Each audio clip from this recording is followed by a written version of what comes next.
नमस्कार, मैं सुनील कुमार हिमाचली और अगले 60 मिनट में देखेंगे 60 देश और दुनिया की बड़ी खबरें। रुक करते हैं उपराष्ट्रपति Venkaiah Naidu routine test corona positive पाए गए हैं।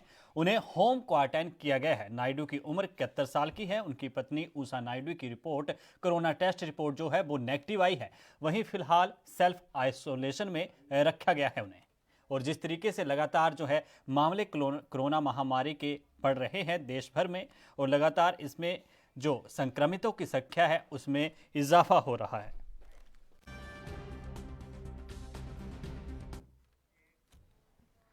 और 20 सितंबर को हरियाणा पंजाब सीमा पर पंजाब यूथ कांग्रेस के प्रदर्शन के दौरान ट्रैक्टर को आग के हवाले करने का मामला गर्मा गया है। हरियाणा के गृह मंत्री अनिल विज ने इस पूरे मामले को लेकर कांग्रेस पर सवाल उठाते हुए उन्होंने क्या कुछ कहा है, आइए सुनते हैं।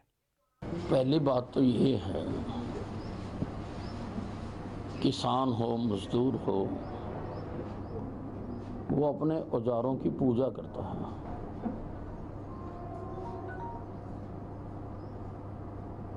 उसको आग नहीं लगाता। ट्रैक्टर किसान के प्रगतिशील होने का प्रतीक है। किसी भी प्रकार से जो किसान होगा वो तो ट्रैक्टर को आग नहीं लगाएगा। ये कांग्रेस पार्टी तो तमाशा कर रही है आंदोलन के नाम पर। उसी ट्रैक्टर को अंबाला के बॉर्डर पे चलाया जाता है। कांग्रेस पार्टी जब से सत्ता से बाहर हुई है, इसका एक ही किरदार रह गया कि देश में किसी प्रकार से आग लगा दी जाए,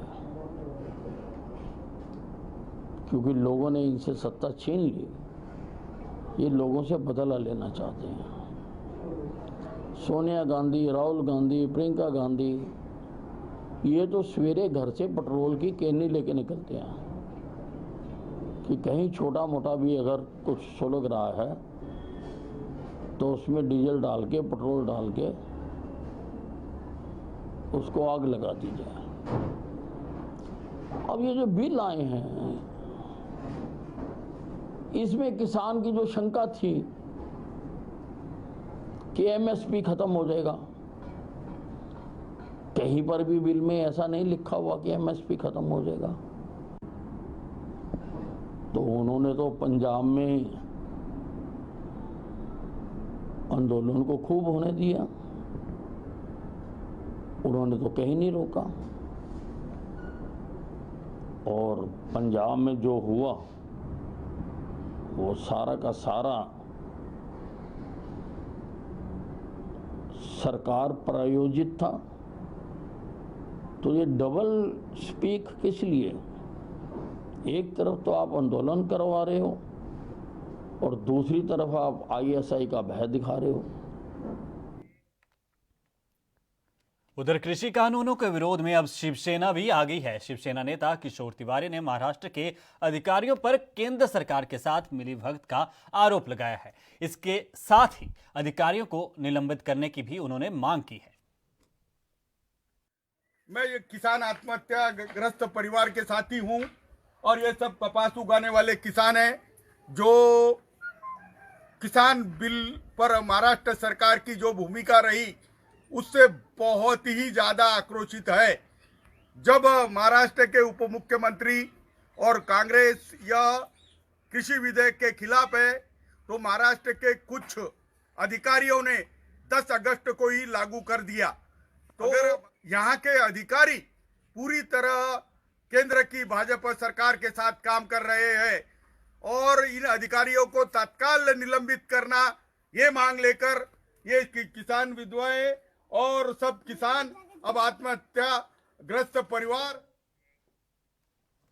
उधर देहरादून में कांग्रेस की ओर से कृषि बिल के विरोध में प्रदर्शन जारी है। वहीं जहां सोमवार को कांग्रेस ने कृषि कानून के विरोध में राजभवन का कूच किया, वहीं अब सरकार को घेरने के लिए हस्ताक्षर अभियान चलाएगी। कांग्रेस के प्रदेश अध्यक्ष सूर्यकांत दसमाना ने कहा कि कृषि बिल के खिलाफ पूरे देश में कांग्रेस हस्ताक्षर अभियान की शुरुआत करने जा रही है और इसकी शुरुआत 2 अक्टूबर से की जाएगी। इस हस्ताक्षर अभियान से हम देश में राष्ट्रपति से मांग करेंगे कि मोदी सरकार की तरफ से बनाए गए काले कानून को वापस लिया जाए। अब 2 अक्टूबर से गांधी जयंती, शास्त्री जयंती के अवसर पर कांग्रेस पार्टी पूरे देश के अंदर सिग्नेचर कैंपेन चलाएगी, हस्ताक्षर अभियान चलाएगी और इस हस्ताक्षर अभियान से हम देश के राष्ट्रपति से मांग करेंगे कि हमारे देश के अंदर जो काले कानून मोदी जी ने बनाए हैं, इन काले कानूनों को वापस लिया जाए, रद्द किया जाए।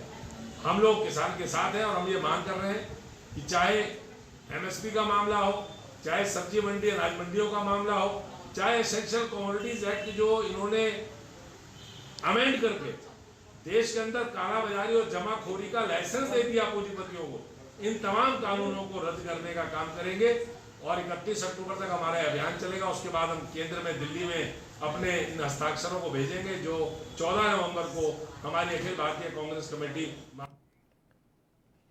बात बिहार की, जहां विधानसभा चुनाव की तैयारियों में सभी राजनीतिक दल लगे हुए हैं। एलजेपी के नेता चिराग पासवान ने सीटों के बंटवारे को लेकर नाराज नजर आ रहे हैं। चिराग पासवान के नाराजगी को लेकर एलजेपी राष्ट्रीय महासचिव शहनवाज अहमद का क्या कहना है, आइए सुनते हैं। और रात में समाचार पत्र में और टेलीविज़न में जो खबरें आई, उसके बाद मैं लगभग सुबह तक अपने बिहार के कार्यकर्ताओं का फ़ोन रिसीव करता रहा। हमारे तमाम वरीय नेता और कार्यकर्ताओं की भावना है कि हमारी पार्टी को 143 सीटों पे चुनाव लड़ना चाहिए। राष्ट्रीय अध्यक्ष जी ने निश्चित रूप से 243 पर हमारी तैयारी है, लेकिन राष्ट्रीय अध्यक्ष जी से हम लोग का अनुरोध होगा कि 143 जिस सीटों को हम लोगों ने चिन्हित किया था, जो बिहार के कार्यकर्ताओं की भावना मैंने देखा है, जाना है, आदरणीय चिराग जी में केवल मुख्यमंत्री का नहीं, जिस तरीके से 50 वर्षों तक आदरणीय रामविलास पासवान जी ने पार्टी को, बिहार को एक दिशा दी, देश को दिशा दी, उनमें वो सारी क्षमता है जो निश्चित रूप से जो अपेक्षाएं बिहार के लोग उनसे कर रहे हैं उस पर। उधर सुशांत सिंह राजपूत केस में अब एक बार फिर से राजनीतिक बयानबाजी शुरू हो गई है। इस बार महाराष्ट्र के गृह मंत्री अनिल देशमुख इस मामले पर बार बार अपना बयान जारी कर रहे हैं। आज एक बार फिर पीसी कर अनिल देशमुख ने इस केस को लेकर तमाम बातें कही, आइए आपको सुनाते हैं। मुंबई पोलिसांना बदनाम करण्याचा एक राजकीय डाव त्या निमित्तानं काही पक्षांनी यामध्ये आखला होता असं दिसतं। अनेकावर आरोप करण्यात आले, त्यावेळेस अशी आरोप करण्यात आली मुंबई पोलिसांवर की काही व्यक्तींना वाचवण्यासाठी मुंबई पोलीस या पद्धतीने तपास करते आहे।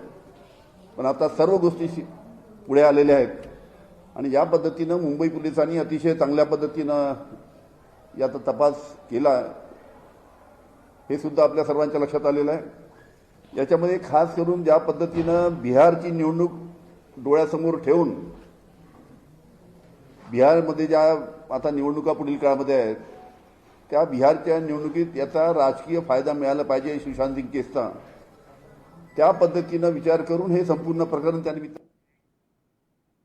इसके साथ ही सुशांत सिंह राजपूत केस में कांग्रेस नेता सचिन रावत ने कहा कि सुशांत सिंह केस पर शुरू से ही भाजपा राजनीति कर रही है और अब इस केस में बिहार चुनाव की राजनीति और इसके समीकरण और जीत को देखती हुई नजर आ रही है।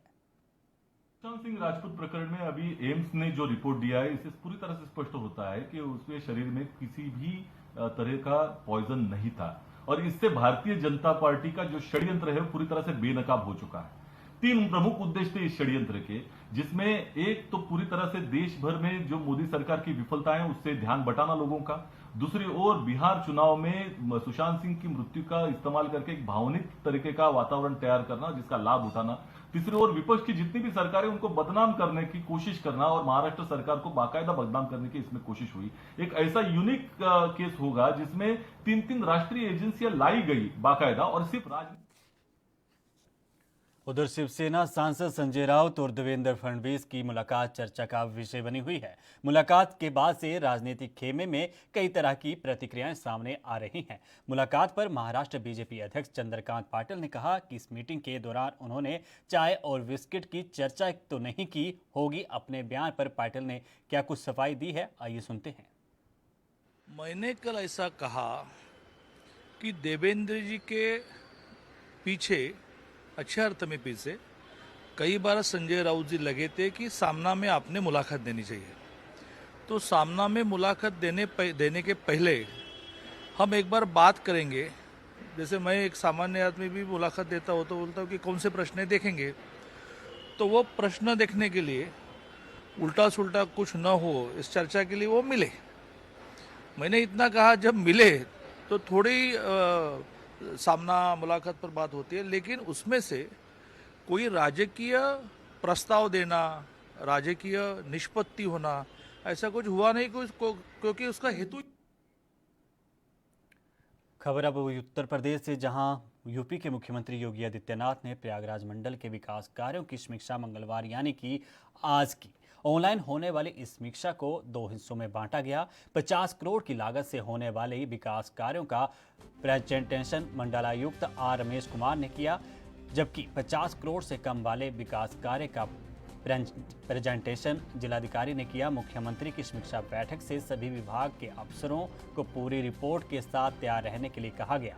बैठक में इस पर चर्चा की गई और प्रशासन ने एक दिन पहले बिजली, सड़क, पानी, आवास, शौचालय, पंचायत भवन के निर्माण से जुड़े सभी आंकड़े तैयार कर बैठक में प्रस्तुत किए। बैठक में एक सबने अपनी स्थिति को प्रकट किया।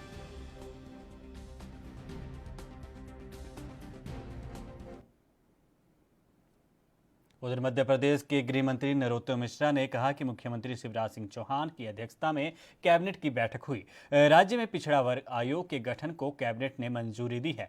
राज्य सरकार पिछड़ा वर्ग आयोग को संवैधानिक दर्जा देगी। इसके 1 अध्यक्ष, उपाध्यक्ष और 3 सदस्य होंगे। उन्होंने और क्या कुछ कहा, आइए आपको सुनाते हैं। की अध्यक्षता में संपन्न हुई है, जिसमें अनेक महत्वपूर्ण निर्णय हुए।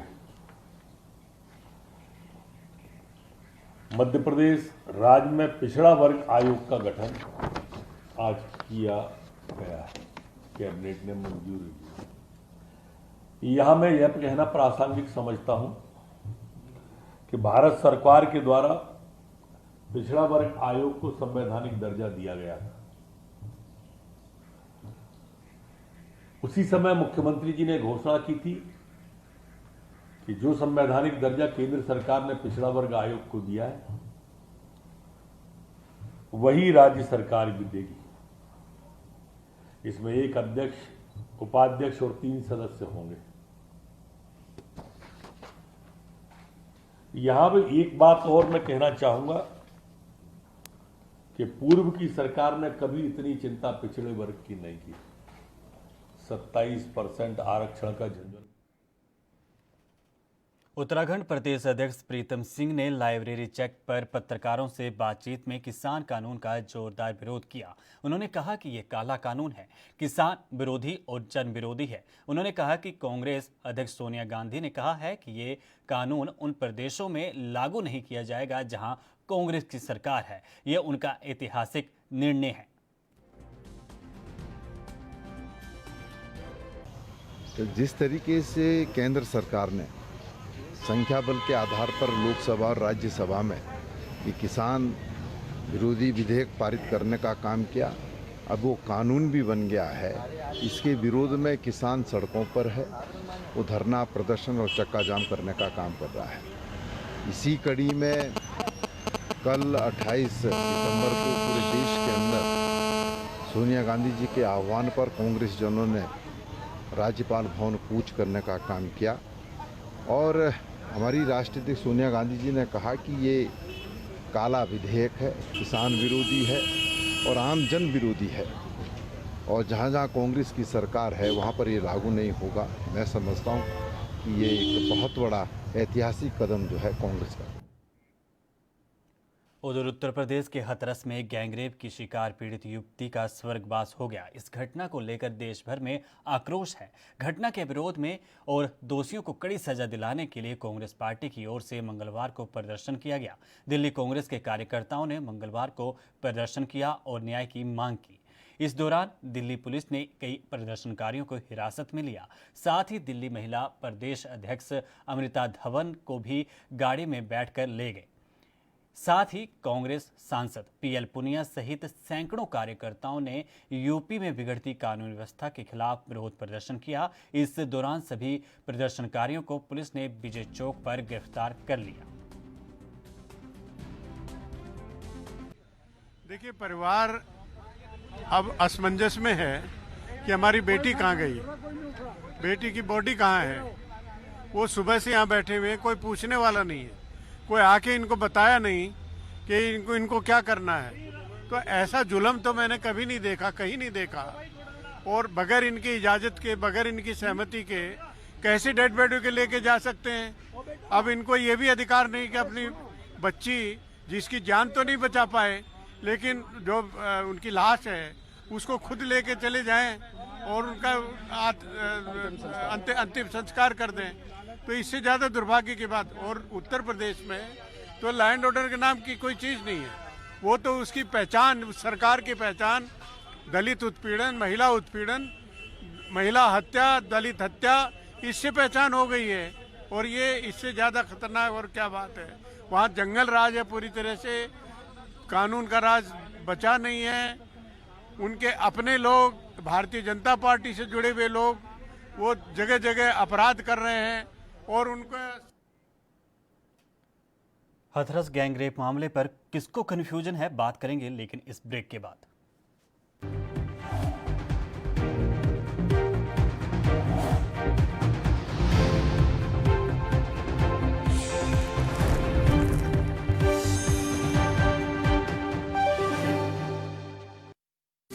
ਪੰਜਾਬ ਵਾਸੀਆਂ ਨੂੰ ਆਸਾਨ ਤਰੀਕੇ ਨਾਲ ਰਾਸ਼ਨ ਮੁਹੱਈਆ ਕਰਵਾਉਣ, ਸਲਿੱਪ ਸਿਸਟਮ ਖਤਮ ਕਰਨ, ਕਣਕ ਦੀ ਵੰਡ ਨੂੰ ਪਾਰਦਰਸ਼ੀ ਕਰਨ ਲਈ ਪੰਜਾਬ ਦੇ ਮੁੱਖ ਮੰਤਰੀ ਕੈਪਟਨ ਅਮਰਿੰਦਰ ਸਿੰਘ ਵੱਲੋਂ ਸਮਾਰਟ ਰਾਸ਼ਨ ਕਾਰਡ ਸਕੀਮ ਸ਼ੁਰੂ ਕੀਤੀ ਗਈ ਹੈ। ਇਸ ਕਾਰਡ ਨਾਲ ਤੁਸੀਂ ਕਿਤੋਂ ਵੀ ਲੈ ਸਕਦੇ ਹੋ। ਆਪਣੇ ਪਿੰਡ ਦੇ ਰਾਸ਼ਨ ਡਿਪੋ ਤੋਂ, ਨਾਲ ਦੇ ਪਿੰਡ ਦੇ ਰਾਸ਼ਨ ਡਿਪੋ ਤੋਂ, ਕਿਸੇ ਹੋਰ ਸ਼ਹਿਰ, ਕਿਸੇ ਹੋਰ ਜ਼ਿਲ੍ਹੇ ਵਿੱਚ ਜਾ ਕੇ ਆਪਣੇ ਇਹ ਕਾਰਡ ਨੂੰ ਵਰਤ ਸਕਦੇ ਹੋ। ਸਿਰਫ ਤੁਹਾਡੇ ਵਾਸਤੇ ਹੋਏਗਾ ਔਰ ਤੁਸੀਂ ਕਿਤੋਂ ਵੀ ਲੈ ਸਕਦੇ ਹੋ। ਇਹ ਸਮਾਰਟ ਰਾਸ਼ਨ ਕਾਰਡ ਪੰਜਾਬ ਦੇ 1 ਕਰੋੜ 41 ਲੱਖ ਲਾਭਪਾਤਰੀਆਂ ਲਈ ਫਾਇਦੇਮੰਦ ਸਾਬਿਤ ਹੋਣਗੇ, ਜਿਸ ਨਾਲ ਲਾਭਪਾਤਰੀ ਬਿਨਾਂ ਕੋਈ ਹੋਰ ਦਸਤਾਵੇਜ਼ ਦਿਖਾਏ ਇਸ ਕਾਰਡ ਨਾਲ ਪੰਜਾਬ ਦੇ ਕਿਸੇ ਵੀ ਡਿਪੋ ਤੋਂ ਰਾਸ਼ਨ ਲੈ ਸਕਦੇ ਹਨ। ਪੰਜਾਬ ਸਰਕਾਰ ਵੱਲੋਂ ਸਾਨੂੰ ਰਾਸ਼ਨ ਕਾਰਡ ਮਿਲੇ ਨੇ, ਅਸੀਂ ਜਿੱਥੋਂ ਮਰਜ਼ੀ ਇਲਾਕੇ ਤੇ ਕਿਸੇ ਵੀ ਸ਼ਹਿਰ ਤੋਂ ਰਾਸ਼ਨ ਪ੍ਰਾਪਤ ਕਰ ਸਕਦੇ ਹਾਂ। ਹੁਣ ਰਾਸ਼ਨ ਲਈ ਨਹੀਂ ਕਰਨੀ ਪਏਗੀ ਜਦੋਜਹਿਦ, ਕਿਉਂਕਿ ਕੈਪਟਨ ਦੀ ਅਗਵਾਈ ਵਾਲੀ ਪੰਜਾਬ ਸਰਕਾਰ ਨੇ ਸ਼ੁਰੂ ਕਰ ਦਿੱਤੀ ਹੈ smart ration card scheme.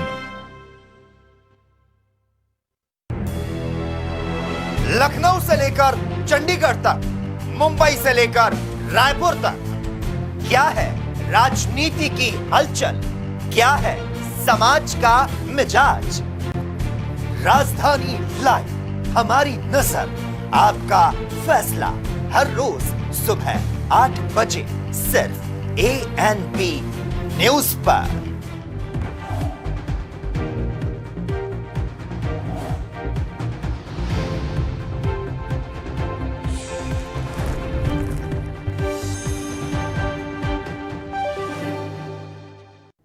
Break के बाद आपका स्वागत है। हाथरस गैंगरेप मामले पर पुलिस पूरी तरह कंफ्यूज नजर आ रही है। अलीगढ़ रेंज के DIG पीयूष गोयल का मीडिया के सामने जो बयान आया है उसमें उन्होंने कहा है कि मेडिकल एग्जामिनेशन के समय दुष्कर्म का तथ्य सामने ही नहीं आया। उन्होंने अपने बयान में और क्या कुछ कहा है, आइए आपको सुनाते हैं।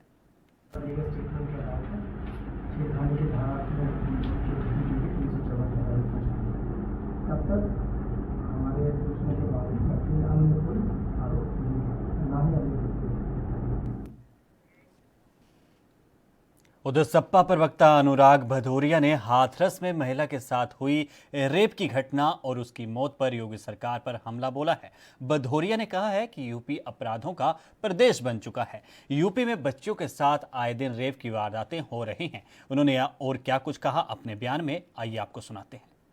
उत्तर प्रदेश के अंदर में एक के बाद एक तबातोड़ छोटी छोटी बच्चियों के साथ, दलित बच्चियों के साथ, महिलाओं के साथ लगातार अन्याय हो रहा है, अत्याचार हो रहा है। कहां है उत्तर प्रदेश की पुलिस का इकबाल, कहां है सरकार का इकबाल, कहां है सदस्य टीम 11, कहां है पुलिस और पुलिस प्रशासन? इसके मतलब राजनीतिक द्वेष से तो आप काम करते हो, लेकिन छोटी छोटी बच्चियों के साथ और महिलाओं के साथ जो अन्याय हो रहा है वो आप नहीं रोक पा रहे हो। मुझे लगता है इससे ज्यादा शर्म की बात उत्तर प्रदेश की सरकार के लिए, उत्तर प्रदेश की जनता के लिए हो ही नहीं सकती कि हम महिलाओं के अत्याचार में नंबर 1 है देश। उत्तर प्रदेश के हाथरस में दरिंदों की शिकार हुई बेटी ने दिल्ली के सफदरजंग अस्पताल में दम तोड़ दिया। दरिंदों ने न केवल दलित युवती से गैंगरेप किया, बल्कि उसके साथ इस कदर की हैवानियत की कि उसकी दिल्ली में इलाज के दौरान मौत हो गई। पूरे मामले पर कांग्रेस नेत्री शोभा ओझा ने अपना दुख जताया है। देखिए, बहुत ही दुखद है कि इस देश में हम नारे तो देते थे बेटी पढ़ाओ बेटी बचाओ, पर नारे या कानून भी बन जाते हैं। निर्भया के बाद इतने सख्त कानून बने, पर कहीं भी नंबर गिनती में कमी नहीं आ रही महिला अत्याचार या बच्चों के साथ रेप और गैंग रेप की, और बच्चों के साथ जिस तरह का व्यवहार हो रहा है। और मैं इसके लिए सरकार को सीधे सीधे दोषी मानती हूँ, क्योंकि सरकार जहाँ असंवेदनशील होगी पूरा सिस्टम असंवेदनशील होगा। हमने देखा कन्नौज में किस तरह से बीजेपी के ही एमएलए सिंगर ने बच्ची के साथ बलात्कार किया और किस तरह से सरकार उसको बचाने में लगी रही। जब यूपी के हाथरस में हुए गैंगरेप केस में पीड़िता का दिल्ली में इलाज के दौरान स्वर्गवास हो गया। पीड़िता की मौत पर एक बार फिर से यूपी की कानून व्यवस्था सवालों के घेरे में आ गई है, जिस पर यूपी सरकार में मंत्री सिद्धार्थनाथ सिंह का बयान सामने आया है। गैंगरेप पीड़िता की मौत पर उन्होंने क्या कुछ कहा, आइए सुनते हैं। ये हृदय विदारक घटना है जो हाथरस की है, दिल हिलाती है, और योगी जी की सरकार संवेदनशील सरकार है और कानून के तहत जो कार्रवाई करनी है वो तुरंत की जा रही है।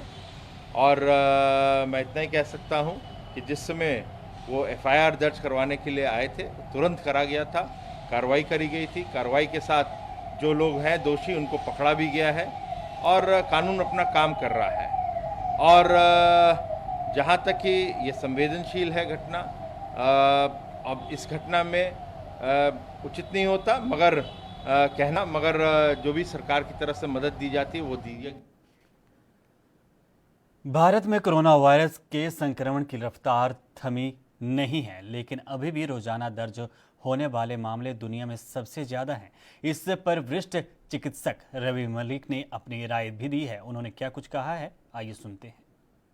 देखिए, ऐसा है कि कोविड के केसेस इस वक्त बढ़ते जा रहे हैं। 90-95 हज़ार के करीब हम हर 24 घंटे में कोविड के केसेस ऐड कर देते हैं। इस फ्रीक्वेंसी से अगर हम ऐड करते जाएंगे तो केसेस को डबल होने की जो है वो बड़ी जल्दी डबल होते जाएंगे and it will take a geometric proportion, एकदम से ये बढ़ते चले जाएंगे। तो ये बड़ी इंपॉर्टेंट चीज़ है कि अभी कोविड कंट्रोल में नहीं है। अभी हमें किसी किस्म के कॉन्फिडेंस या ओवर कॉन्फिडेंस में नहीं आना है कि कोविड अब कंट्रोल में और हमारे को कोई परेशानी नहीं करेगा। ऐसी बिल्कुल नहीं है। Covid is still there in the air. Ultimately अगर देखा जाए तो 1000 से 1100 लोगों की मृत्यु रोज हो रही है हिंदुस्तान में, जो कि एक बहुत बड़ी बात है। अगर इतने लोगों की मृत्यु हो रही है तो it should be taken seriously. और कहीं ना कहीं हम लोग कहीं ना कहीं हमारे के कोने में ये आवाज़ भी आ रही है कि नहीं अब ये ख़त्म हो रही है या we have to live with it. ऐसा नहीं है। We have to fight with it, we have not to live with it, we need to be creative. उधर राष्ट्रीय निषाद पार्टी के अध्यक्ष डॉक्टर संजय निषाद ने मंगलवार को कई मुद्दों पर अपने विचार साझा किए। संजय निषाद ने कहा कि उपचुनाव में भाजपा हमारे बाहुल्य वाली सीटों पर हमारा समर्थन करे, क्योंकि हमने यह सिद्ध किया है कि अब हमारा वोट शराब पर नहीं बिकता और खुलकर भाजपा का समर्थन करते हैं। किसान बिल पर डॉक्टर संजय निषाद ने कहा कि अच्छा है कि संसद में भी किसान नाम का शोर होने लगा, अन्यथा अभी तक उनका कोई नाम नहीं था, लेकिन अब हर कोई किसान हितैषी होने का दिखावा कर रहा है। कृषि कानून का विरोध ऐसे लोग कर रहे हैं जो कभी खेत में नहीं गए। किसान का नाम कम से कम सदन में चलने लगा। अब तक जब 100 साल से यही मांग होता था कि भाई जो 1 रुपए का माचिस बनाता है उसका वो दाम तय करता है, तो हम ही खुद ज्ञापन देने वाले हैं कि अब किसान अपना दाम स्वयं तय करे कि कितने में हम बेचेंगे। सरकार में बैठे हुए जो पैर कभी खेत में नहीं पड़ता था वो इन किसानों के समर्थन मूल्य तय करते थे, तो ये तो इनके हित में विरोध में था ना, कि जो कभी खेत में गया नहीं, और जब ये बनिया के यहाँ से खाद खरीद रहे हैं, बीज खरीद रहे हैं, दवाई खरीद रहे हैं, तो बनिया बनाने किसान, जिस तरीके से बनिया दुकान खोला ये सब किसान, तो अब किसान कम से कम भंडारण कर सकता है, किसान कहीं बेच सकता है। पहले था कि ट्राली में भर के लेके जाता था, मंडी में नहीं जाके कहीं दूसरे के यहाँ गया तो उसकी ट्राली भी जब्त हो जाती थी और किसान का अनाज भी जब्त हो जाता था। तो मैं इसके समर्थन में हूँ। दूसरा जो मामला है उसका जो समझौते का, कि किसान कर्ज लेगा और दूसरे समझौता, हम कहते कोई आदमी अब गंवार नहीं रह गया है, इतना होशियार हो गया है कि प्रधान सरकारें बदल देता है बटन दबा के। जब वो सरकार बदल सकता है तो कानून भी उत्तराखंड के ऋषिकेश में पतित पावनी मां गंगा को प्रदूषित होने से बचाने के लिए 3 सीवरेज ट्रीटमेंट प्लांट बनाकर तैयार हो गए हैं, जिसका लोकार्पण देश के प्रधानमंत्री नरेंद्र मोदी ने ऑनलाइन किया। तीनों एसटीपी के चालू होने के करीब 2.5 लाख आबादी वाले क्षेत्र का गंदा पानी अब फिल्टर होकर गंगा में पहुंचेगा, जिससे गंगा प्रदूषित होने से बचेगी। मगर साधु संतों ने प्रधानमंत्री से गंगा के साथ सहयोगी नदियों को भी स्वच्छ करने की मांग की है। तो तर्क भी दिया है कि सहयोगी नदियों की स्वच्छता के बगैर गंगा को पूर्ण रूप से स्वच्छ करना संभव नहीं है। बहुत बड़ी देन है, और जो योजना बनाई गई है, गंगा उत्तराखंड से निकली है, तो पहले उत्तराखंड से ही गाय को, गंगा जी को पवित्र किया जाए और साफ़ किया जाए। गंगा तो वैसे ही पवित्र है, परंतु प्रदूषण रोका जाए, और यहाँ से जब रुकेगा तो फिर आगे भी गंगा को स्वच्छ बनाया जाएगा। और हमको इस बात के लिए एक अपनी तरफ से संदेश देना है कि जो सहयोगी नदियाँ हैं उनका भी जो है इसी तरह शुद्धिकरण होना चाहिए, तभी गंगा शुद्ध हो सकती है। गंगा के किनारे योजना बनी है, पर सहयोगी नदियों को भी जो है स्वच्छ करना बहुत ज़रूरी है। और इसके लिए ऋषिकेश के सभी संत प्रधानमंत्री जी को मंगल कामनाएं करते हैं कि उनकी योजनाएं सफल हों। नमामि गंगे। उत्तर प्रदेश के हाथरस में 19 साल की युवती के साथ रेप की घटना के बाद अब राजनीति गरमाने लगी है, जिसने अस्पताल में दम तोड़ दिया था इलाज के दौरान। इस पर विपक्ष भी लगातार हमलावर हो गया है। दरअसल सपा प्रवक्ता सुनील सिंह यादव ने योगी सरकार को घटना का जिम्मेदार ठहराया है। घटना ने एक बार फिर उत्तर प्रदेश को देश और दुनिया के सामने शर्मसार किया है। हाथरस में दलित युवती के साथ जो 14 तारीख को गैंगरेप हुआ, उसकी जीभ काट दी गई, उसकी रीढ़ की हड्डी तोड़ दी गई और पुलिस ने छेड़खानी का मुकदमा लिखा, सिर्फ इसलिए क्योंकि जो दबंग थे वो सत्ता प्रमुख के बिरादरी के हैं।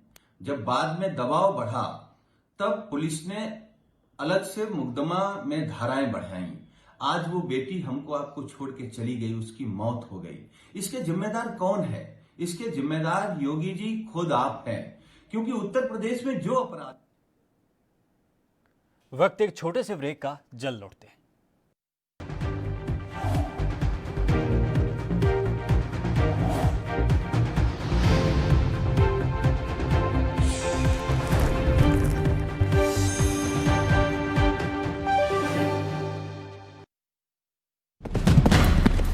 नई ऊर्जा, नई ताकत का एहसास एक्स प्लस गोल्ड किट बना है पुरुषों के लिए खास। कैप्सूल, ऑयल, क्रीम और पाउडर, 30 सालों से मर्दों का भरोसेमंद x plus gold kit medical stores में उपलब्ध।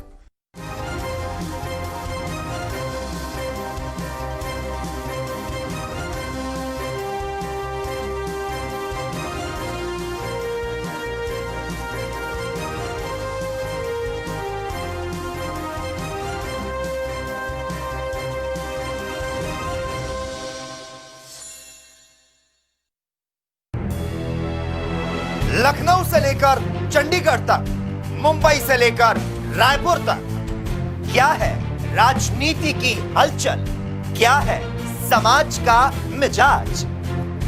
राजधानी लाइव, हमारी नजर, आपका फैसला, हर रोज सुबह 8 बजे सिर्फ ANP न्यूज पर।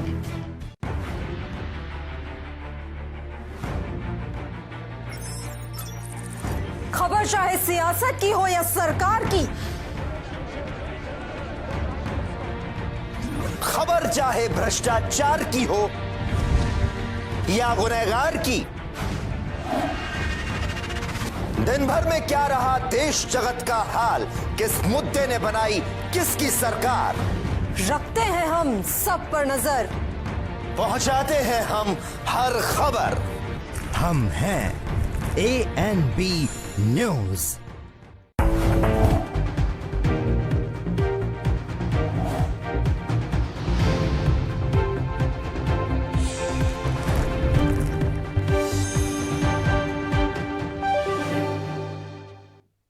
उधर कृषि बिल पर बीजेपी नेता सुरेंद्र सिंह ने कहा कि किसान अगर चाहे तो अपने खेत का अनाज कहीं भी बेच सकता है। इससे ज़्यादा किसानों के लिए सुविधा और क्या हो सकती है कि वो अपने रेट पर अपने अनाज को बेच सकें।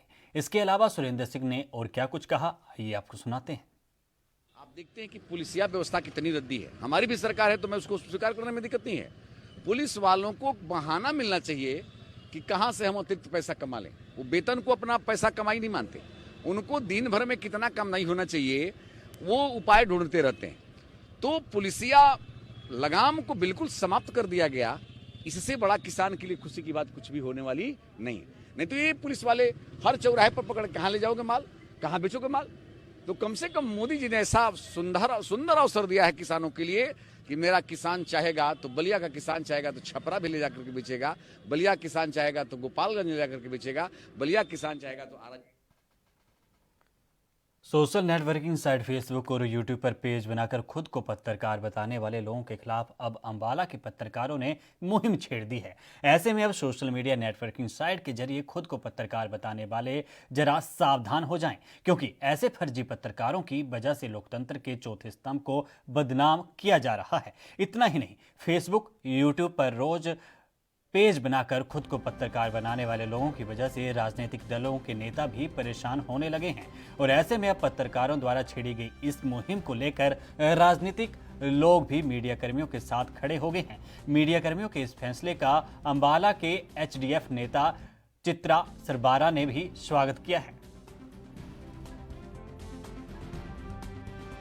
देखिए, अंबाला कैंट में अपेरेंटली जो मेरी नॉलेज में first of its kind electronic media ने अपना एक यूनियन बनाया है और मैं उनको इस बात पे बधाई भी देती हूँ। और मेरे ख्याल से जिस तरह से पहले हर जो है एक सेक्टर कोई भी हो, चाहे एजुकेशन है चाहे कुछ है, उसमें एक बॉडी होती है, एक्रेडिटेशन सिस्टम्स होते हैं और उसके कुछ नॉर्म्स होते हैं जिससे उस पूरी सिस्टम की जो है ऑर्गेनाइजेशन, उसकी मर्यादा, उसकी वर्किंग जो है रिस्पॉन्सिबल और आंसरेबल रहे।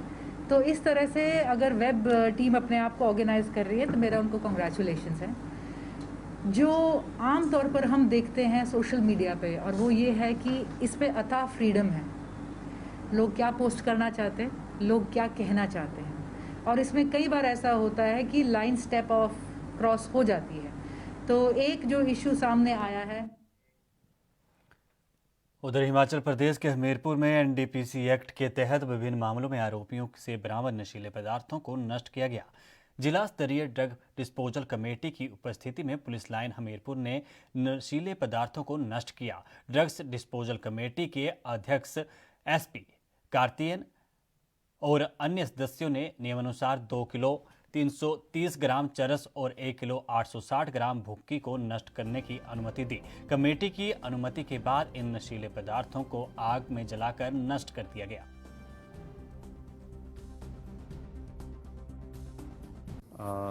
आज कोर्ट द्वारा जो डिसाइडेड केसेस थे, तो उसमें टोटल 14 केसेस थे जिनके कोर्ट द्वारा जो डिसाइडेड थे और जिसमें प्रॉपर्टी डिस्ट्रक्शन के ऑर्डर हो गए थे। ये ड्रग डिस्पोजल कमेटी जिसके माननीय पुलिस अधीक्षक महोदय अध्यक्ष हैं, उसकी निगरानी में आज इन 14 केसेस की केस प्रॉपर्टी का निपटारा किया गया।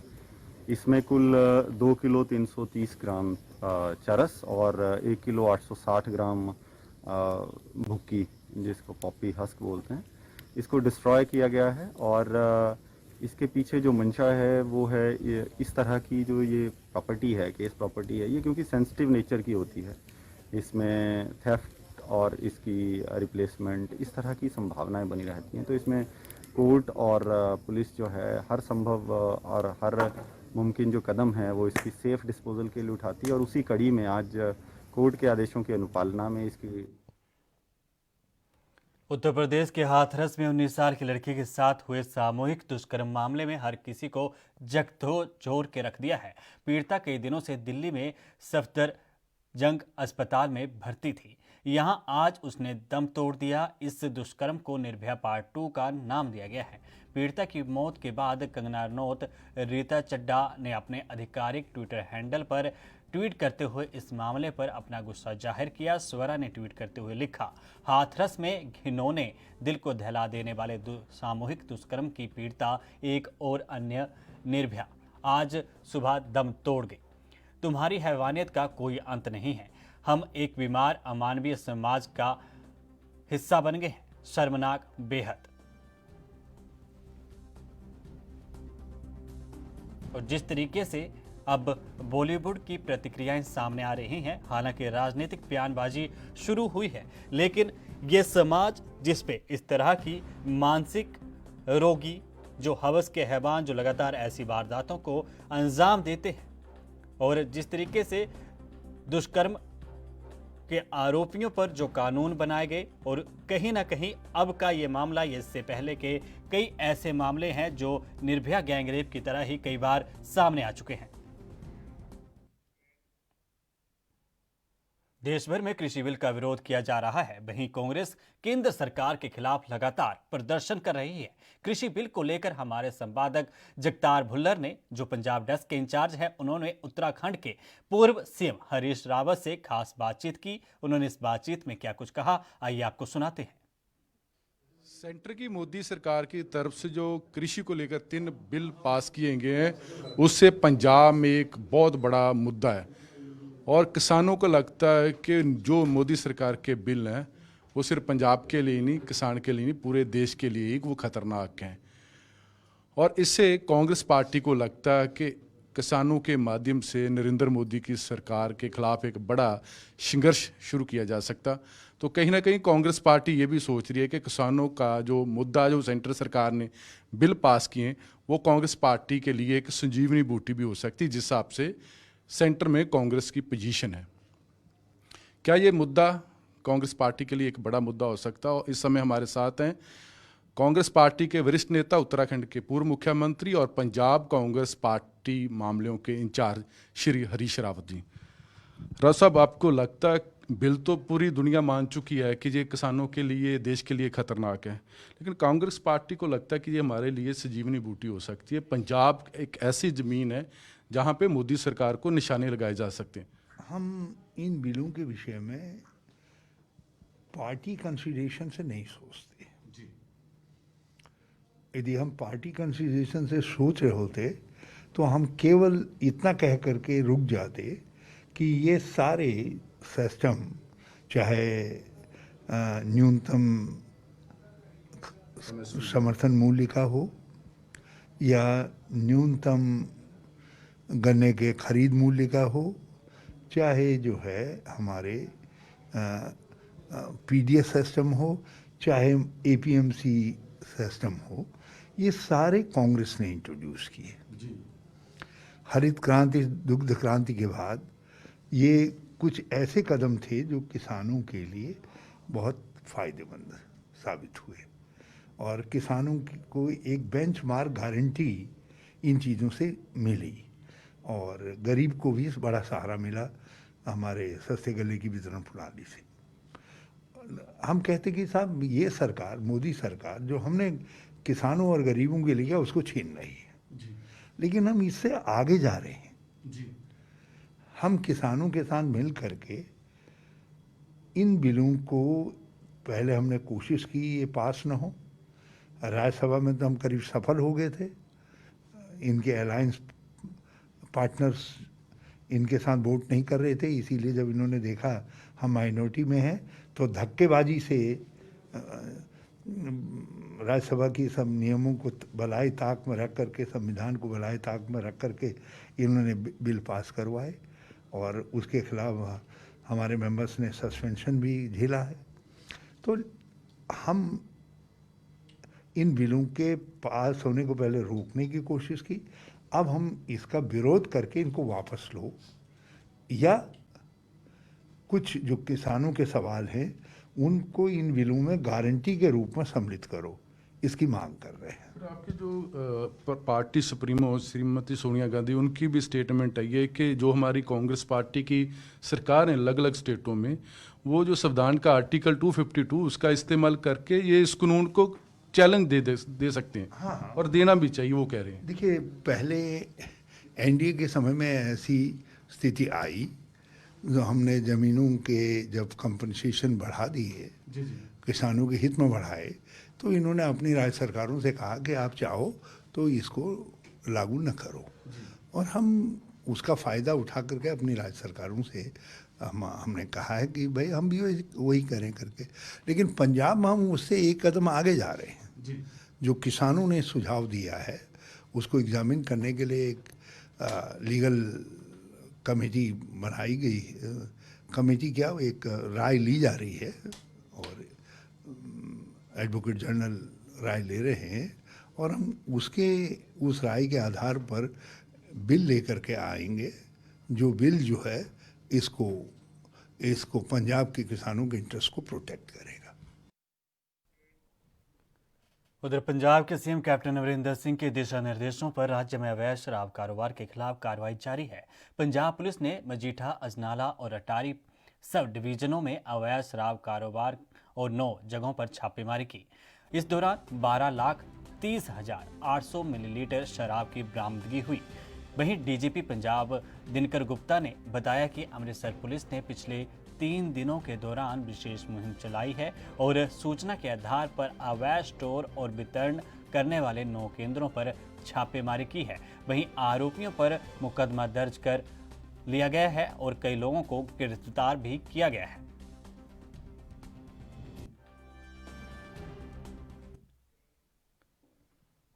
उधर उत्तराखंड के ऋषिकेश में कांग्रेस लगातार कृषि कानून का विरोध कर रही है। वहीं एक ओर जहां प्रधानमंत्री नरेंद्र मोदी ऋषिकेश के 3 एसटीपी का ऑनलाइन लोकार्पण कर रहे थे, तो दूसरी ओर सर्वाश्रम क्षेत्र में कांग्रेस कार्यकर्ताओं ने प्रधानमंत्री का पुतला फूंकने की कोशिश की। हालांकि पुलिस ने कार्यकर्ताओं के हाथ से पुतला छीन लिया, जिसके चलते पुतला दहन का कार्यक्रम नहीं हो पाया।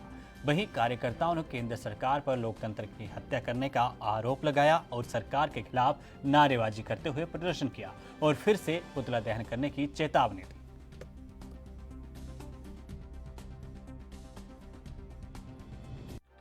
आज जो हमारा कार्यक्रम रामझूला सर्वाश्रम में युवा कांग्रेस द्वारा करा गया, ये किसान विरोधी बिल को, काला कानून जो केंद्र सरकार द्वारा पारित किया करा है, उसके विरोध में करा गया। और पूरे आप जैसे देख रहे हैं पूरे भारत में किस काले कानून का विरोध करा जा रहा है। आज युवा कांग्रेस ने भी स्वर्गाश्रम में इसका विरोध करा गया, मगर पुलिस प्रशासन द्वारा अब नरेंद्र मोदी जी का हमें पुतला फूंकना नहीं दिया गया। प्रशासन के दबाव द्वारा यह कार्यक्रम हमें नहीं करने दिया। मैं इसका पुरजोर विरोध करता हूँ। आज हमने यूथ कांग्रेस और कांग्रेस कमेटी ने जो किसानों का एक बिल पास हुआ है, इसके विरोध में हमने यहाँ पर एक पुतला दहन और उसका कथा पुलिस प्रशासन द्वारा वो हमसे छीन लिया गया। हम उसका पुरजोर तरीके से विरोध करते हैं और आगे भी हम किसानों के लिए लड़ते रहेंगे। ये कानून खाली एक निजी कंपनियों को फायदा पहुंचाने के लिए, इससे किसान का कोई हित नहीं है। उधर उत्तराखंड के उधम सिंह नगर के केबल ऑपरेटर की हाई टेंशन लाइन की चपेट में आने से मौके पर ही दर्दनाक मौत हो गई। घटना उस वक्त हुई जब डिश केबल ऑपरेटर केबल लगाने के लिए बिजली के खंभे पर चढ़ा हुआ था। उस वक्त बिजली पूरी तरह से सुचारू रूप से चल रही थी। सूचना की घटना आनन फानन में पुलिस को दी गई। पुलिस ने मौके पर पहुंचकर शव को कब्जे में ले लिया।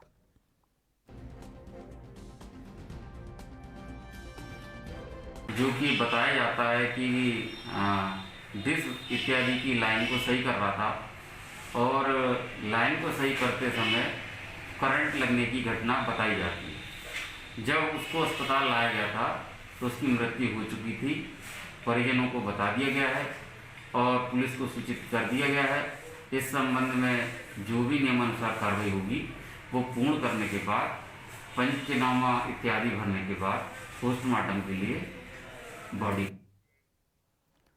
उधर यूपी के बहराइच के गांव में तेज रफ्तार गाड़ी ने एक अधेड़ को टक्कर मार दी। टक्कर इतनी भीषण थी कि अधेड़ नाले में जा गिरा और उसकी मौत हो गई।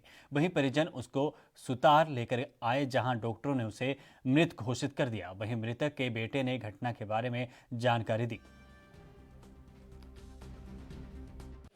सुरेश। कैसे हुआ एक्सीडेंट? सर ये क्या बोल रहे थे, तुम्हारे पिताजी घर पे थे। कैसे पता चला तुम्हें एक्सीडेंट हो गया है? कोई दूसरे आदमी आके मुझे बताया। क्या बताया है? कि तुम्हारे पिताजी का एक्सीडेंट हो गया, पानी बूढ़े पड़े वहाँ पर नाला में। कहाँ पर मिले? गाड़ी को पार में नाला में। गाँव मेरा गाँव वाला थी, गाड़ी थी। कौन है वो? संतोष कुमार। तो क्या ठोकर लग के पानी में चले गए? तो पता नहीं सर, वहीं नदी में पड़े थे? नदी में थे, किसमें थे? नाला थोड़ी सी थी, उसी में पड़े थे और उसने ने भाग लिया और उनको उठाया। कौन था? संतोष कुमार। उत्तर प्रदेश के हाथरस में गैंगरेप पीड़िता की मौत को लेकर भीम आर्मी और वाल्मीकि समाज के लोगों ने प्रदर्शन शुरू कर दिया है। दिल्ली के सफदरजंग अस्पताल के बाहर भारी संख्या में भीम आर्मी के कार्यकर्ता पीड़िता को इंसाफ दिलवाने की मांग को लेकर जुटे। भीम आर्मी के कार्यकर्ताओं ने अस्पताल के बाहर जमकर हंगामा किया और रिंग रोड भी जाम कर दिया। इसके साथ ही दिल्ली पुलिस मुर्दाबाद और योगी सरकार मुर्दाबाद के नारे भी लगाए। भीम आर्मी अध्यक्ष चंद्रशेखर आजाद ने गैंगरेप पीड़िता के पोस्टमार्टम में घपलेबाजी का आरोप लगाया। उन्होंने कहा कि लड़की के साथ अत्याचार हुआ, उसकी उच्च स्तरीय जांच होनी चाहिए।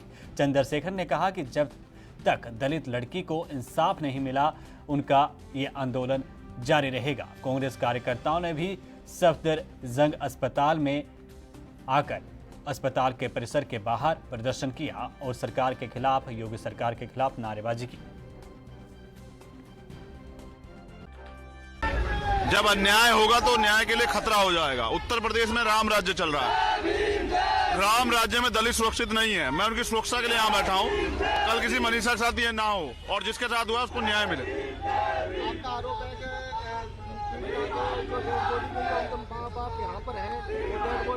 आरोप नहीं, सच है, आप चेक कर लीजिए जाके। बताइए पीड़िता के माँ बाप कहाँ मिले क्या उनसे? यहीं बैठे। तो डेड बॉडी कैसे चली गई?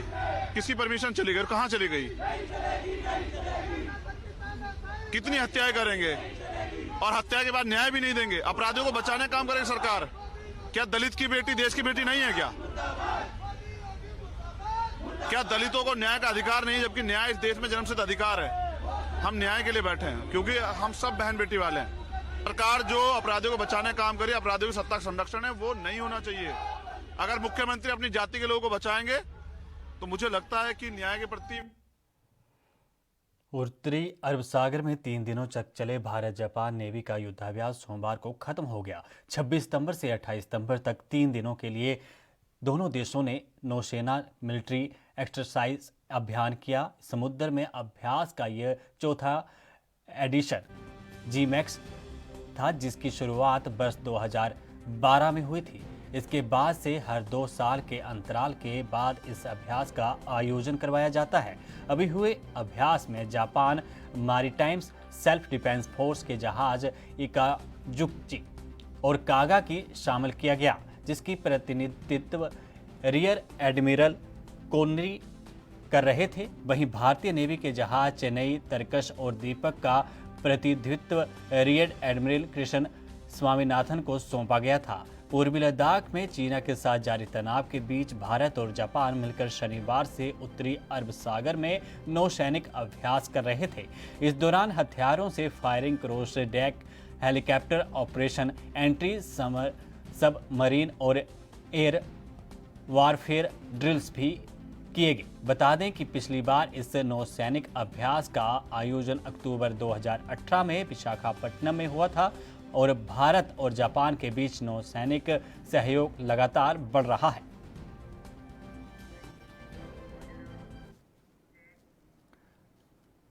उधर नेपाल में प्याज की कीमतों में लगातार उछाल जारी है। दरअसल भारत के निर्यात को रोकने के बाद प्याज की कीमत आसमान नेपाल में छूने लगी है।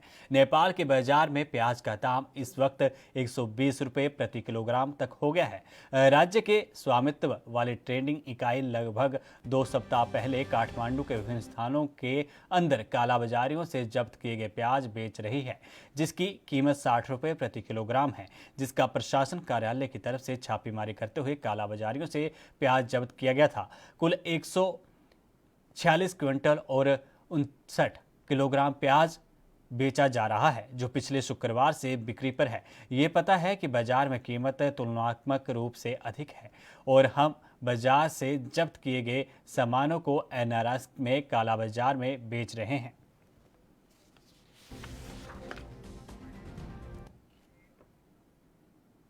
उधर रुड़की देहरादून राजमार्ग NS-73 पर रोड पूरा होने से पहले ही रोड टैक्स वसूला जाना शुरू हो गया है। हालांकि अभी तक रोड पूरी तरह से तैयार नहीं हुआ है, बावजूद उसके टोल टैक्स वाले अपनी मनमानी करते हुए नजर आ रहे हैं और टोल टैक्स वसूलने की मांग कर रहे हैं। इसके चलते आज फिर भगवानपुर विधायक ममता राकेश टोल पर पहुंची और वहां अधिकारियों से इस बात को लेकर उन्होंने बात की।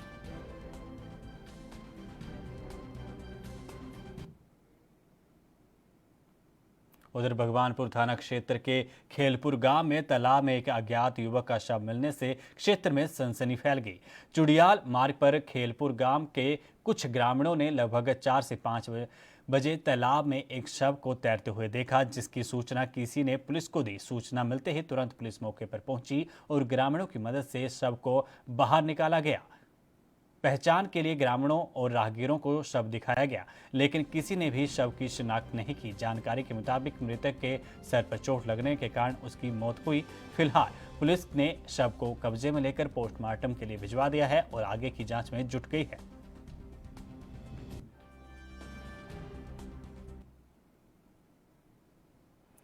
उधर उत्तर प्रदेश के हाथरस में दबंगों की दरिंदगी की शिकार युवती 15 दिन तक जिंदगी की जंग लड़ने के बाद हार गई। हाथरस की पीड़िता ने दिल्ली के सफदरजंग अस्पताल में उपचार के दौरान दम तोड़ दिया। यूपी सरकार ने पीड़ितों के परिजनों के लिए 10 लाख रुपए के मुआवजे का ऐलान किया है। हाथरस की बेटी की मौत को लेकर कांग्रेस आक्रामक है। महिला कांग्रेस की कार्यकर्ताओं ने दिल्ली में प्रदर्शन किया तो यूपी की प्रभारी महासचिव प्रियंका गांधी ने पीड़िता के परिजनों से बात की। कांग्रेस नेता अध्यक्ष और पूर्व अध्यक्ष रहे राहुल गांधी ने भी ट्वीट कर यूपी की योगी सरकार पर हमला बोला। राहुल ने ट्वीट पर लिखा, यूपी के वर्ग विशेष जंगलराज ने एक और युवती को मार डाला। सरकार ने कहा कि ये फेक न्यूज है और पीड़िता को मारने के लिए छोड़ दिया। राहुल गांधी ने इसके लिए यूपी सरकार की आलोचना करते हुए लिखा कि ना तो ये दुर्भाग्यपूर्ण घटना फेक थी, ना ही पीड़िता की मौत और ना ही सरकार की बेरहमी।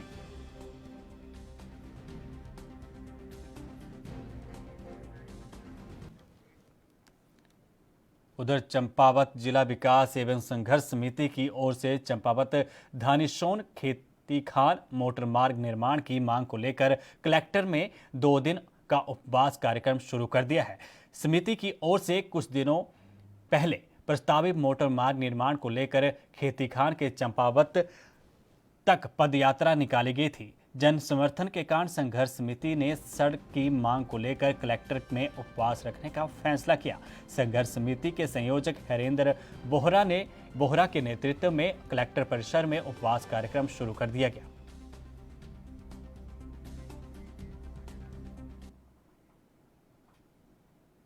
उधर यूपी के चंदौली में पुलिस ने बड़ी कार्रवाई करते हुए शराब माफिया राजू सिंह की संपत्ति की कुर्की कर लिया है। 3 करोड़ 85 लाख की संपत्ति कुर्की गई है। साथ ही HDFC बैंक के 4 खाते और चंदौली हाईवे पर स्थित बिल्डिंग को भी सीज कर दिया है। राजू सिंह पर बिहार में अवैध शराब सप्लाई का आरोप है और वो गैंगस्टर एक्ट में फरार चल रहा था।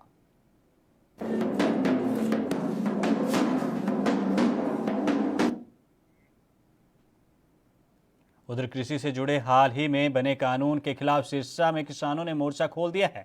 आज सिरसा की जाट धर्मशाला में किसानों की मीटिंग हुई, जिसमें किसानों ने हरियाणा सरकार के खिलाफ अपनी रणनीति बनाई। मीटिंग के बाद मीडिया से बातचीत करते हुए किसान नेता प्रहलाद सिंह भारूखेड़ा ने कहा कि अगर उनकी मांग को सरकार ने जल्द पूरा नहीं किया तो 6 अक्टूबर को हरियाणा के डिप्टी सीएम दुष्यंत चौटाला और कैबिनेट मंत्री रणजीत सिंह चौटाला की कोठी का घेराव किया जाएगा। किसानों ने कहा कि पूर्व उप प्रधानमंत्री चौधरी देवीलाल ने किसानों के हितों के लिए अपने पद से त्यागपत्र दे दिया था, लेकिन उप मुख्यमंत्री दुष्यंत चौटाला और कैबिनेट मंत्री रणजीत सिंह किसानों के साथ विश्वासघात कर सत्ता की खातिर बीजेपी के साथ हाथ मिलाए हुए हैं और विरोधी नीतियों में सरकार का साथ दे रहे हैं।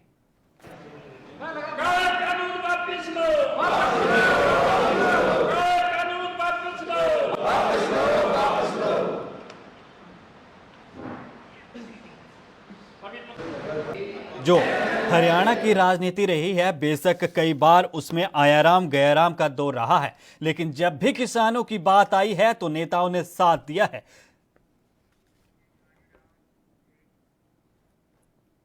उधर यूपी के लखीमपुर खीरी जिले के तहसील पलिया में पूर्व विधायक की हत्या के मामले में कोई कार्रवाई न होने के चलते परिजनों और ग्रामीणों ने जमकर आक्रोश दिखाना शुरू कर दिया है। आरोपियों पर कार्रवाई न होने से मंगलवार को हजारों की संख्या में लोग सड़कों पर उतर आए और जमकर नारेबाजी कर तहसील पहुंचकर एक ज्ञापन उप जिला अधिकारी को सौंपा। वहीं प्रदर्शन की जानकारी होने पर प्रशासन के हाथ पांव फूल गए और आनन फानन में भारी संख्या में कई थानों की पुलिस पहुंच गई। जिनकी हत्या भू माफियाओं के द्वारा प्रशासन ने करा दी, उसमें सीओ भी इन्वॉल्व हैं। केवल 3 लोगों की गिरफ्तारी हुई, 2 लोग अभी घूम रहे हैं। सीओ कुकुरेती, उसको केवल यहाँ से हटा के लखीमपुर एडजस्ट कर दिया गया, उस पर FIR भी लाज नहीं हुआ। उसके विरोध में हम सब पलिया तहसील में ज्ञापन देने आए हैं। अगर 2-4 दिन के अंदर गिरफ्तारी नहीं हुई तो पूरे निघासन 72, निघासन 38 पलिया विधानसभा के लोग डिस्ट्रिक्ट लखीमपुर में हर घर में घूम घूम के रोड पे ला दूंगा न्याय के लिए।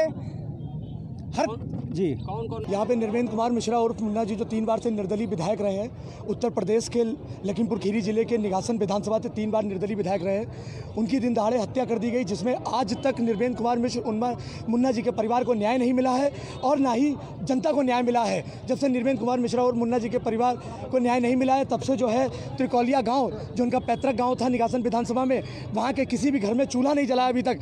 मैं सिद्धार्थ शुक्ला लखीमपुर खीरी जिले का प्रमुख समाज सेवी, किसी भी राजनीतिक संगठन का सदस्य नहीं हूँ, ना कोई मंत्री हूँ, ना कोई विधायक हूँ, लेकिन मैं ये वादा करता हूँ निर्वेंद्र कुमार मिश्रा और मुन्ना जी के परिवार से, पूरी निघासन विधानसभा से, लखीमपुर खीरी जिले के हर नागरिक से, कि मैं अपनी आखिरी सांस तक निर्वेंद्र कुमार मिश्रा और मुन्ना जी के परिवार के साथ खड़ा हूँ। इस बुलेटिन में इतना ही, मुझे दीजिए इजाजत, धन्यवाद।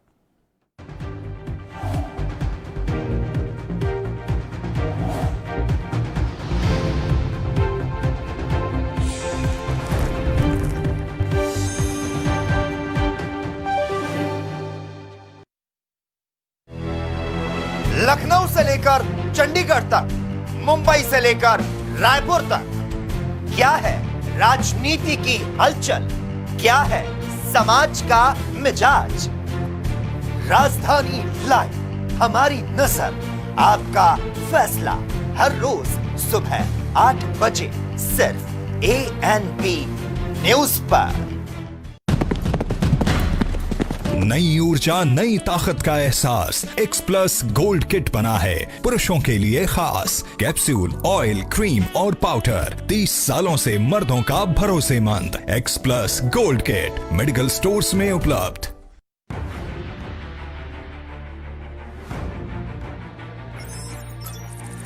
खबर चाहे सियासत की हो या सरकार की,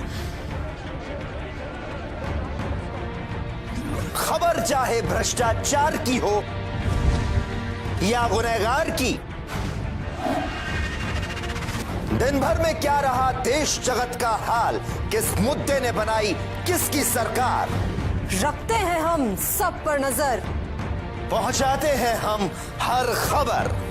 हम हैं ANP न्यूज।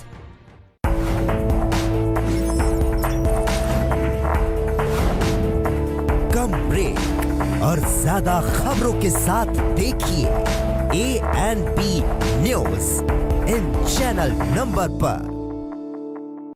सबसे अलग अंदाज, हम बनेंगे आपकी आवाज, सवालों की धार, खबरों की बौछार, सिर्फ मेरे साथ ANP न्यूज पर।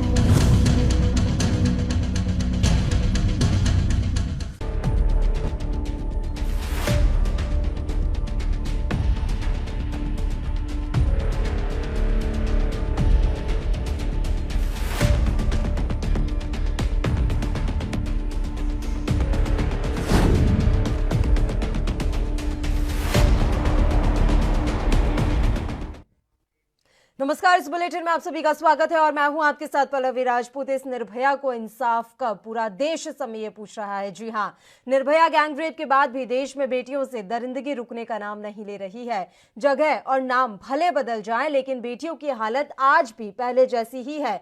2012 में निर्भया के साथ गैंगरेप करने वाले दोषियों को तो फांसी की सजा मिल गई, लेकिन आज भी ऐसे लोग समाज में हर तरफ घूम रहे हैं जो कभी निर्भया तो कभी हाथरस की बेटी को अपनी हवस का शिकार बना रहे हैं। ऐसे लोगों का चेहरा जरूर बदला है, लेकिन महिलाओं को लेकर इनका चरित्र आज भी पहले जैसा ही है। शायद इसलिए इन्हें कानून का भी कोई खौफ नहीं। यही वजह है कि उत्तर प्रदेश के हाथरस में इन दरिंदों की शिकार हुई बेटी ने दिल्ली के सफदरजंग अस्पताल में दम तोड़ दिया। दरिंदों ने न केवल दलित युवती के साथ गैंगरेप किया, बल्कि उसके साथ इस कदर हैवानियत की कि उसकी दिल्ली में इलाज के दौरान मौत हो गई। वहीं इस मामले पर अलीगढ़ रेंज के आईजी पीयूष मौर्डिया का जो बयान है वो चौंकाने वाला है। उनका कहना है कि पीड़िता के साथ रेप हुआ ही नहीं।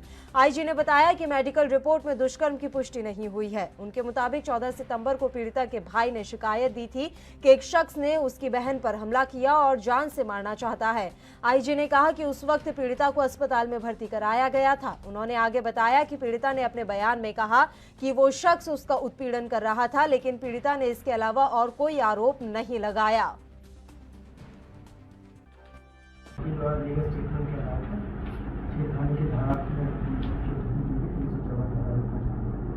तब तक हमारे पूछने के बाद हमने कोई आरोप ना ही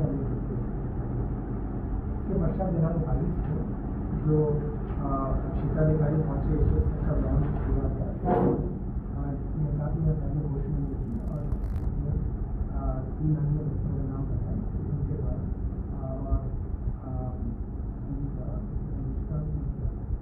इसके आधार पर पुलिस द्वारा लगातार विवेचना बड़ी कड़े गति से की गई और जैसे उनके नाम बताया गया उन सभी मेडिकल एग्जामिनेशन के समय कोई इस प्रकार का दुष्कर्म का तथ्य जो है इससे सामने नहीं आया था। उन्होंने पहली रिपोर्ट दी थी कि ये सभी फॉरेंसिक साइंस लैब में एग्जामिनेशन के लिए जो भी भेजे जा रहे हैं आगरा से और इस मामले पर सुनते हैं हाथरस के एसएसपी और डीएम का क्या कुछ कहना है। के आधार पर गैंगरेप की धारा उसमें 376D उसमें बढ़ाई थी और पीड़िता ने जो पहले एक अभियुक्त था उसके अलावा 3 और अभियुक्त के नाम बताए। उसमें से एक अभियुक्त को 22 को उन्होंने नाम बताए और 23 को हमने एक अभियुक्त को गिरफ्तार किया गया। फिर इसके बाद हमने 25 को दूसरा अभियुक्त गिरफ्तार किया और 26 को तीसरा अभियुक्त गिरफ्तार किया। इस प्रकार चारों अभियुक्त गिरफ्तार करके जेल भेजे जा चुके हैं और 28 तारीख को परिवार से सहमति के उपरांत उसको सफदरजंग हॉस्पिटल दिल्ली रेफर किया गया।